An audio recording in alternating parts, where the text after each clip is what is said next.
What's up, savages? Coach Cabrera here with our new hip resiliency protocol. So if you have issues with your hips and stability or impingement, make sure to follow this routine to the T 1 to 2 times a week.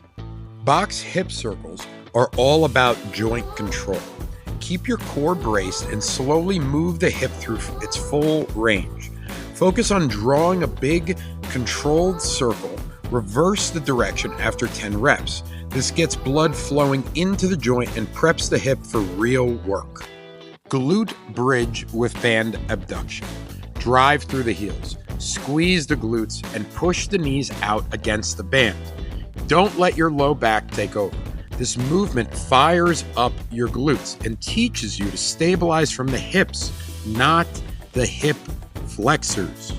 In the half kneeling Hip Flexor Stretch, tuck the pelvis and squeeze the back glute hard. That glute activation is what creates a real stretch through the hip flexor. Don't just sink forward. Here's another variation of this stretch to really push yourself. Do it for 30 seconds on each side. 90-90 rotations. Build hip mobility through controlled rotation. Sit tall, move slowly, and don't cheat with your hands. You're not just moving your legs, you're training your hips to work independently and with control. Keep the rep clean and try to sit into the stretch for a beat or two as you transition to each side. Trap bar deadlift or narrow sumo if needed. Set your feet, root into the floor, and brace before you lift. Hinge with control, not momentum. Use submaximal weight with clean form. This is about building power, not chasing numbers. So you want to keep tension from floor to lockout. And in here, you'll see me utilizing a kettlebell. You do not have a trap bar to deadlift. And this is a sumo kettlebell deadlift. The Bulgarian split squat is a great exercise to activate your glute. Lower slow, drive up through your front heel and keep your torso upright. If your hip pain shows up, shorten the range or elevate the front foot. Your goal is glute drive and alignment, not depth at all costs. And don't forget that this can be done with no weight at all. Kettlebell swings are about loading the hips and not the knees. Snap the hips forward and let the bell float. Don't muscle it. Keep reps crisp, explosive, and never sloppy. If swings cause pain, you can switch to banded pull-throughs for the same hinge pattern with less strain. Side lying clamshell, band resistant. Lie on your side with the band just above your knee. Keep your feet together and open the top knee like a clamshell. Don't roll back. Keep your hips stacked. This targets deep glute stability. 3 sets of 15 reps per side. Stay controlled. The one-legged glute bridge. Drive through one heel and lift the hips. Squeeze the glute hard at the top and hold. No momentum, just tension and control. Make sure the lift comes from the hip, not your low back. Do approximately 3 sets of 8 per side with a pause at the top.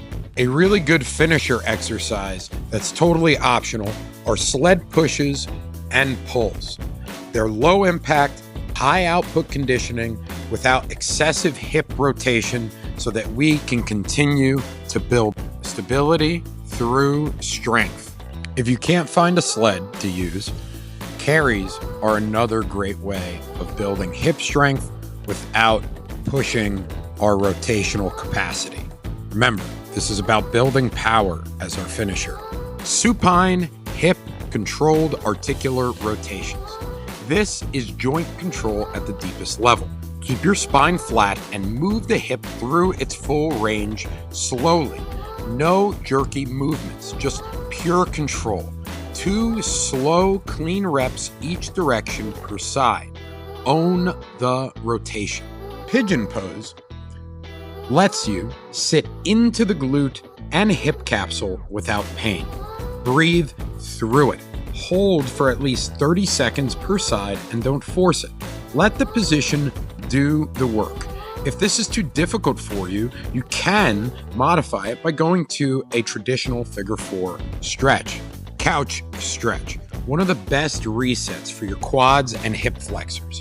Keep your torso tall and your back glute tight. If you're leaning forward, you're missing the point. 1 minute per side, breathe and stay tall. Thanks for watching our video.